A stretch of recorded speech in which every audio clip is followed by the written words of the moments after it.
So hello दोस्तों and cricket lovers. तो आज मैं बात करूंगा न्यूजीलैंड वर्सेस पाकिस्तान के पांचवें और आखिरी T20 मैच के बारे में, जहाँ पे पाकिस्तान ने न्यूजीलैंड को 42 रनों से हराकर आखिरकार एक जीत अपने नाम करी और ये 5 मैच की T20 सीरीज़ को 4-1 से फिनिश कर अपने आप को एक वाइट वॉश की एम्बेरसमेंट से बचाया है।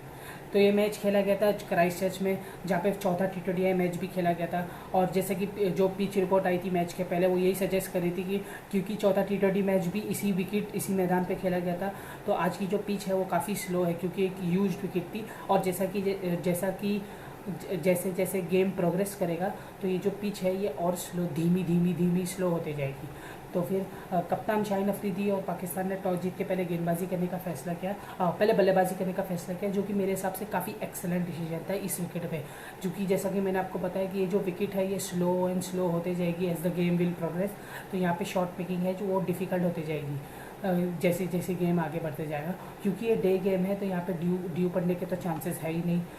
दिन में ही मैच ख़त्म हो जाएगा, रात के आने से पहले मैच ख़त्म हो जाएगा। तो ऐसा भी नहीं होगा कि ड्यू की वजह से बैटिंग आसान हो जाएगी। तो टॉस जीत के batting first was the best decision. और पाकिस्तान पहले से 4 मैच हार चुकी है इस T20 सीरीज़ के, तो उनके लिए शायद अगर ये नाइट गेम भी होता, डे एंड नाइट गेम भी होता, ड्यू पड़ती नहीं पड़ती, उनके लिए प्रेशरलेस बैटिंग बेस्ट होता, क्योंकि उनकी बैटिंग है उन्होंने ज़्यादा डिसअपॉइंट किया इस सीरीज़ में। तो बात करते हैं मैच की। तो शाहीन अफरीदी का टॉस तो उनके पक्ष में गया, फिर उनके बाद उन्होंने बल्लेबाजी करने का फैसला किया। बात है पाकिस्तान टीम की बल्लेबाजी पे। तो आज उन्होंने हसीबुल्लाह को मौका दिया था, डेब्यूटेंट को, 19 साल के लड़के हैं वो, और उन्होंने एक एग्रेसिव इंटेंट दिखाया। पहली ओवर में सऊदी को उन्होंने स्टेप आउट करने की मारने की सोचा, लेकिन कंप्लीटली मिस टाइम किया और वो कैच आउट हो गए। तो वहाँ पे उनको पहले ही ओवर में झटका लग जाता है पाकिस्तानी क्रिकेट को, फिर पाकिस्तानी क्रिकेट टीम को, फिर उसके बाद आते हैं उनके दिग्गज बल्लेबाज बाबर आजम। और बाबर आजम और रिजवान दोनों साथ में क्रीज में होते हैं। यहाँ पे रिजवान एक डिसेंट टच में दिखते हैं, वो एक रनर बॉल टाइप इनिंग्स खेलते रहते हैं, लेकिन बाबर आजम दूसरे इनिंग्स से बहुत स्ट्रगल करते हैं, काफ़ी स्ट्रगल करते हैं। न्यूजीलैंड के लिए स्टार्टिंग के 3 ओवर्स बहुत एक्सेलेंट जाते हैं बॉलिंग के, जहाँ पे उन्होंने 3 ओवर में मात्र 4 रन देके 1 विकेट ले चुका रहता है, जहाँ पे बाबर आजम का एक बार कैच भी छोड़ दिया था मार्क चैपमैन ने। उसके बाद बाबर आजम स्ट्रगल ही करते हैं throughout the innings. I think Babar Azam की one of the worst innings रहेगी उनके करियर में। आप उनके जैसे कैलिबर के बल्लेबाज से एक्सपेक्ट करते कि वो एक अच्छी नॉक करे, और ये विकेट तो उनके मतलब की विकेट थी, क्योंकि यहाँ पे जो टेक्निकली साउंड बल्लेबाज है उनका यहाँ पे रोल ज़्यादा हो जाते हैं। तो बाबर आजम आज काफ़ी डिसअपॉइंट रहेंगे अपनी इनिंग्स से। दूसरी तरफ रिजवान एक डिसेंट नॉक खेल रहे थे, वो एक रनर बॉल इनिंग्स खेल रहे थे, टाइमली बाउंड्रीज मार रहे थे वो, लेकिन वो भी कुछ ऐसा कोई अच्छी नॉक, मतलब हम कह सकते हैं कि एक्सेप्शनल नॉक नहीं खेल रहे थे। वो एक टिपिकल इस जो विकेट पे एक थोड़ी सी स्लोइश ही नॉक खेल रहे थे। और न्यूजीलैंड के बॉलर्स की भी हमें तारीफ़ करना पड़ेगा कि वो काफ़ी अच्छा उन्होंने प्लान्स एग्जीक्यूट कर रहे थे वो, अपार्ट फ्रॉम फील्डिंग, जहाँ पे न्यूजीलैंड ने कैचेस काफ़ी ड्रॉप किया आज और 1-2 22 के चौके भी दिए। तो बात करते हैं पाकिस्तान के स्टार्टिंग के 9 ओवरों में 51 फॉर 1 थे, जहाँ पे पाकिस्तान काफ़ी स्ट्रगल कर रही थी और ऐसा लग रहा था कि पाकिस्तान को एक थोड़ा भी अटैक करना पड़ेगा, जहाँ पे बाबर आजम बहुत गेंदें ले रहे थे और रिजवान एक एंड से आप कह सकते हैं कि वो एक डिसेंट नॉक खेल रहे थे फिर भी, लेकिन बाबर आजम की ओर से रन नहीं आ रहे थे। और बाबर आजम का एक और बार कैच भी छूट जाता है 6ठे ओवर में।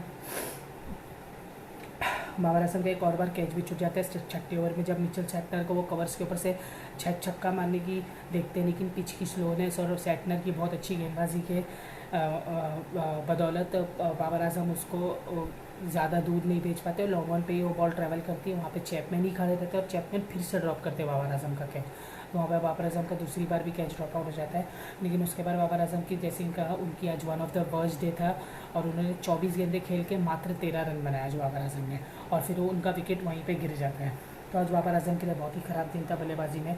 फिर उसके बाद रिजवान का जैसे कि मैंने कहा आपको एक एवरेज डे चलता है। तो जब बाबर आजम का विकेट गिरता है उसके बाद जो स्कोर रहता है पाकिस्तान टीम का वो 10 ओवर में 53 फॉर 2 रहता है, जहाँ पे पाकिस्तान टीम बहुत स्ट्रगल कर रही रहती है और ऐसा लगता है कि पाकिस्तान टीम को यहाँ से थोड़ी एग्रेसिव एक इनिंग्स चाहिए रहेगी। और who better than Fakhar Zaman उस स्टेज पे, मतलब फ़खर जमान को इनकी हम कितनी तारीफ़ करें, इनके बारे में हम सब जानते हैं कि ये incredible striker of the ball है। इनका जब दिन आता है तो ये अपने दिन पे मैच जिताने की एबिलिटी रखते हैं अपने पास, और आज जो इन्होंने इनिंग्स खेली है शायद वन ऑफ द मतलब बहुत ही एक अच्छी इनिंग्स खेली इस विकेट पे, और पाकिस्तान के लिए बहुत ही क्रूशल इनिंग्स खेल के गए वो 16 गेंदें खेली उन्होंने और 34 रनों की एक बहुत ही प्रीशियस पारी खेल के गए हैं, जहाँ पे उन्होंने 2 छक्के फर्ग्यूसन को लगाए आते साथ, फिर ईस्ट चौधरी को उन्होंने छक्का चौका लगाया, फिर उसके बाद टीम सऊदी को भी उन्होंने एक छक्का लगाया और दूसरी बार भी वो छक्का ही लगाने कहते हैं, लेकिन टीम सऊदी ने slower ball outside off stump डाली थी। फ़खर जमान मिड ऑफ के ऊपर से लॉन्ग ऑफ के ऊपर से छक्का मारने कहते हैं, लेकिन कम्प्लीटली उन्होंने रीड नहीं किया, स्लोअर बॉल मिस टाइम करा और वहाँ पे कैच आउट हो गए। लेकिन उससे पहले उन्होंने काफ़ी अच्छी इनिंग्स खेली और 16 गेंदों पे 34 रन की एक बहुत ही क्रूशल और एक बूस्टर शॉट वाली पारी खेली, जिससे ये इंश्योर किया कि पाकिस्तान अब यहाँ से थोड़ी चैन की सांस ले सकती है और यहाँ से मोहम्मद रिजवान जो सेट है वो अपनी टीम को एक अच्छे और कम्पिटिटिव स्कोर पर पहुँचा सकते हैं। लेकिन फिर उसके बाद जो पाकिस्तान डूइंग पाकिस्तान थिंग्स, उन्होंने एक बहुत ही बड़ा कोलैप्स बहुत ही बड़ा कोलैप्स कर लिया, जहाँ पे नए बल्लेबाज उनके जो मोहम्मद नवाज़ थे वो आते साथ आउट हो गए ईस्ट चौधरी की गेम पे। फिर उसके बाद मोहम्मद रिजवान जो सेट बल्लेबाज है वो भी आउट हो गए। फिर उसके बाद इफ्तिकार अहमद वो भी आउट हो गए। फिर तो ऐसे उनके जो मिडल ऑर्डर है वो तो आया राम गया राम हो गया, वो आए और गए। तो वहाँ पे उनका मिडल ऑर्डर है वो कम्प्लीटली फ्लॉप रहा। और उसके बाद उनकी जो इज़्ज़त रख ली उनकी थोड़ी बहुत, उन्होंने साइड ज़्यादा फरहान और एक अब्बास आफरीदी, इन दोनों के कैमियो ने मेक श्योर किया कि पाकिस्तान एटलीस्ट कुछ तो बोर्ड पे लगा दे। वरना एक स्टेज पे लग रहा था पाकिस्तान 115, 120, 122 ऐसा टारगेट देगी न्यूजीलैंड टीम को चेस करने के लिए। लेकिन साहिबजादा फरहान की 14 बॉल पे 19 रनों की पारी और शाहीन अफरीदी की अब्बास अफरीदी की 6 गेंदों पे 14 रनों की पारी, इन दोनों पारियों ने इंश्योर किया कि पाकिस्तान एटलीस्ट 134 रन्स बनाए, 134 रन्स अपने बोर्ड पे बनाए और 135 रन्स का टारगेट न्यूजीलैंड को चेस करने दे।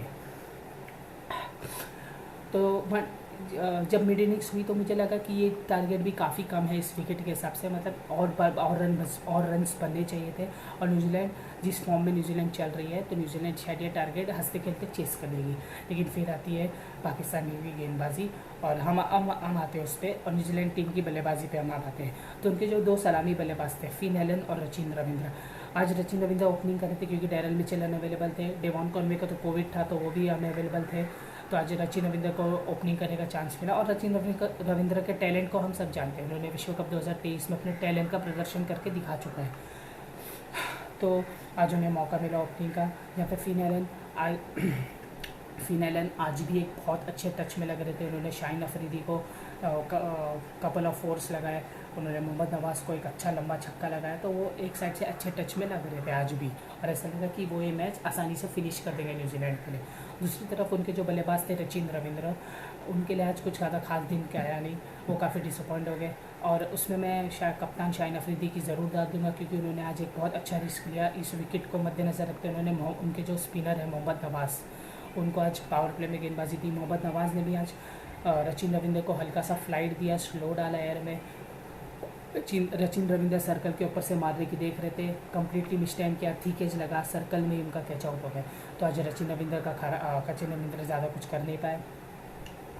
उसके बाद न्यूजीलैंड के 1 डाउन बल्लेबाज आए थे टीम सैफर्ड, और उनके साथ फिन एलन तो खेल ही रहे थे। फिन एलन जैसे कि मैंने आपको बताया बहुत अच्छे टच में लग रहे थे और ऐसा लगा कि वो अपनी टीम को एक अच्छी जीत ज़रूर दिलाएंगे। लेकिन उसके बाद शाहीन अफरीदी की फिर से हमें दाद देना पड़ेगा। उन्होंने जमन खान को गेंदबाजी दी अपने आप को हटा के, और जमन खान ने अच्छी एक स्लोअर बॉल डाली और फिन एलन मिड ऑन के ऊपर से शॉट मारने गए, उन्होंने मिस टाइम किया, स्लोअर वन की वजह से डीसी हुए, और वो भी मिड ऑन पे एक बहुत अच्छा कैच साहिबजादा फरहान ने पकड़ा था जो कि कंट्रोवर्शियल भी हो सकता था। थर्ड अंपायर ने बॉलिंग टीम के फेवर में उसे कैच दिया और वहाँ पे दूसरा विकेट न्यूजीलैंड का गिरता है। फिर उसके बाद आते हैं विलियम के बल्लेबाज, जो कि टेक्निकली बहुत अच्छे बल्लेबाज हैं। एक हिटर नहीं है, मॉडर्न डे क्रिकेट इतना नहीं खेलते वो, लेकिन उनके पास जो टेक्निक है, जो आज की पिच पे ऐसा लगा कि विलियम अपनी टीम के लिए एक क्रूशल पारी खेल के मैच जिता सकते हैं अपनी टीम को। उसके बाद हम आ जाते हैं तो न्यूजीलैंड ने ये दोनों बल्लेबाज एक अच्छा दिख रहे थे, जहाँ अच्छी एक पार्टनरशिप इन दोनों ने बनाई, जहाँ पे विलियम बहुत अच्छी बल्लेबाजी कर रहे थे। उन्होंने एक दो कट भी अच्छे लगाए उसामा मीर को, नवाज़ को। तो ऐसा लग रहा था ये दोनों अपनी टीम को सी ऑफ कर देंगे और अपनी टीम के लिए ये टारगेट आराम से अचीव कर देंगे। लेकिन फिर उसके बाद ये टीम सैफर्ड एक तरफ से थोड़ा सा धीमे हो गए, वो थोड़ा स्लो खेल रहे थे, लेकिन जो रिक्वायर्ड था वो इतना ज़्यादा अलार्मिंग नहीं था। तो ऐसा लगा शायद न्यूजीलैंड टीम चेस कर देगी, क्योंकि विलियम थोड़ा अच्छी बल्लेबाजी, अच्छे स्ट्राइक रेट से कर रहे थे बल्लेबाजी। लेकिन फिर उसके बाद आते हैं फिर से नवाज़, और नवाज़ आते हैं और फिर से विलियम का विकेट गिर जाता है, जहाँ की नवाज़ उनको पैड पे गेंद देते विलियम स्वीप मारने जाते हैं, छक्का मारने जाते हैं, लेकिन बिकॉज पिच में इतनी स्लोनेस रहती है तो वो टाइम अच्छे से होता नहीं है, और वहाँ पे विलियम का विकेट गिर जाता है।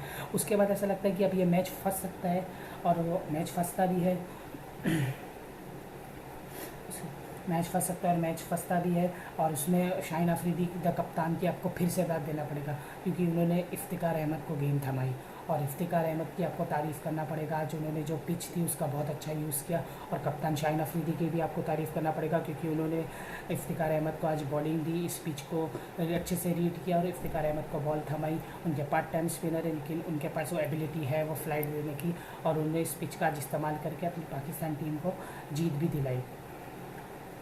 तो इफ्तिकार अहमद गेंदबाजी के लिए आते हैं, और मार्क चैपमैन पहली ओवर में उनको मार्क चैपमैन का एक रनआउट मिल जाता है इफ्तिकार अहमद को, जहाँ पे मार्क चैपमैन और उनके जो पार्टनर टीम सैफर्ड है उनमें कंप्लीट मिसअंडरस्टैंडिंग हो जाती है, और वहाँ पे मार्क चैपमैन का रनआउट हो जाता है। मार्क चैपमैन के हिस्ट्री में हम करियर की हिस्ट्री में हम देखेंगे तो वो बहुत बार रनआउट हुआ है, और उनके करियर में एक अलार्मिंग साइन है जो वो चाहेंगे कि वो इसको रेक्टिफाई करें आगे जाके। तो उसके बाद मार्क चैपमैन का विकेट गिरता है।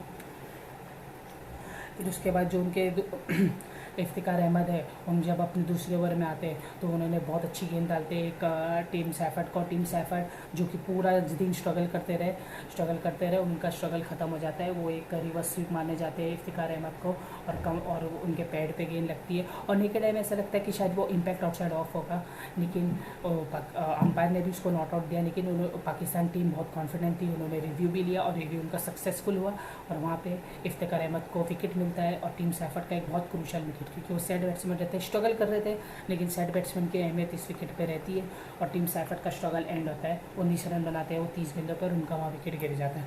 उसके बाद उसामा मीर आते हैं। उसामा मीर जिनका दिन अभी तक ख़राब जा रहा था, 2 ओवर उनके काफ़ी ख़राब गए थे, इतने कुछ ज़्यादा खास नहीं कहते, उन्होंने भी एक बहुत अच्छी गेंद डाली मिचेल सैटनर को। मिचेल सैटनर शायद बॉलर के सर के ऊपर से चौका मारने कहते हैं डाउन द ग्राउंड, लेकिन बॉल अच्छी घूमती है, मिचेल सैटनर का डबल बैट लगता है और सीधा उसामा मीर के हाथ में कैच आउट, तो वहाँ पे उसामा मीर का विकेट गिर जाता है। और फिर ऐसा लगता है कि न्यूजीलैंड की पारी अब लड़खड़ा चुकी है, और वो ये मैच में पाकिस्तान एक लीड पकड़ चुकी है। लेकिन और उसके बाद न्यूजीलैंड की जो टेल आना चालू हो जाती है, एक तरफ से ग्लेन फिलिप्स थे और एक तरफ से उनकी टेल आना चालू हो जाती है, और टेल को तो इफ्तिकार अहमद ने एक ही ओवर में 2 विकेट लेके तबाही कर दिया। उनके जो मैट हेनरी थे उनको कॉटन बॉल किया, फिर ईस्ट सोडी उनको शॉट मारने गए थे, वहाँ पे भी आउट हो गए, तो इफ्तिकार अहमद ने 2 विकेट लिया, और वहाँ पे न्यूजीलैंड की जो बची कुची उम्मीद थी उसको भी दफना दिया। उसके बाद ग्लेन फिलिप्स ने एक आर्टिफिशियल एक्साइटमेंट के लिए थोड़ा एक छक्के लगाए, थोड़ा इफ्तिकार अहमद के ओवर में एक छक्का एक चौका लगाया, लेकिन जब तक मैच बहुत देर हो चुकी थी और मैच न्यूजीलैंड हार चुकी थी। फिर कप्तान शाहीन अफरीदी ने आके फॉर्मेलिटी भी पूरी कर दिया, उन्होंने ग्लेन फिलिप्स को एक स्लोअर इनटू द पिच डाला, जहाँ पे ग्लेन फिलिप्स ने बहुत ही ताकत से स्ट्रोक लगाया, लेकिन पिच इतनी स्लो हो गई थी सेकेंड इनिंग्स में आते कि वो कम्प्लीटली मतलब उन्होंने कम्प्लीटली शॉट लगाया ताकत के साथ, लेकिन फिर भी वो बाउंड्री तक ही ट्रैवल कर पाए, तो वहाँ पे मिड विकेट के पास वो कैच आउट हो गए। उसके बाद आखिरी विकेट फर्ग्यूसन को उन्होंने एक अच्छी पेसी फुल गेंद डाली, और फर्ग्यूसन ज़्यादा कुछ कर नहीं पाया, too good for a tail ender. तो ऐसे ही पाकिस्तान 42 रनों से ये मैच जीत जाती है, और ये अपने आप को 5-0 की वाइट वॉश एम्बेरसमेंट से बचा लेती है। तो ये सीरीज़ के अगर हम देखा जाए तो पाकिस्तान के लिए सीरीज़ में कुछ ज़्यादा पॉजिटिव्स रहे नहीं। ये लास्ट मैच पाकिस्तान ने ज़रूर जीता, लेकिन उनको थोड़ी विकेट भी उनके मतलब की मिली, टॉस भी वो अच्छा जीते, पर उससे ज़्यादा पाकिस्तान के लिए कुछ ज़्यादा कुछ ज़्यादा पॉजिटिव्स नहीं थे इस सीरीज़ में, नेगेटिव ज़्यादा थे। खासकर कि बाबर आजम और रिजवान के रन आए, लेकिन टीम हार गई, तो उन दोनों के स्ट्राइक रेट पे भी इश्यूज़ थे। फ़खर जमान का जो नंबर 4 का एक्सपेरिमेंट है वो भी मेरी नज़र में अनसक्सेसफुली था, जहाँ पे फ़खर जमान ने 1-2 कैमियोज़ के लिए 50 भी मारा, लेकिन उन्होंने वो इम्पैक्ट ही नहीं क्रिएट कर पाए, क्योंकि वो ओपनिंग पे नहीं उतारे। ओपनिंग पे जो प्लेयर इम्पैक्ट क्रिएट कर सकता है वो मिडिल ऑर्डर में नहीं कर सकता, और फ़खर जमान जैसे प्रूवन ओपनर को आपने 4 पे खिलाने का फैसला किया, तो ये बहुत बड़ा फैसला है। देखते हैं पाकिस्तान क्रिकेट टीम के लिए कितना फ्रूटफुल होता है या कितना बड़ा कुल्हाड़ी पे पैर होता है।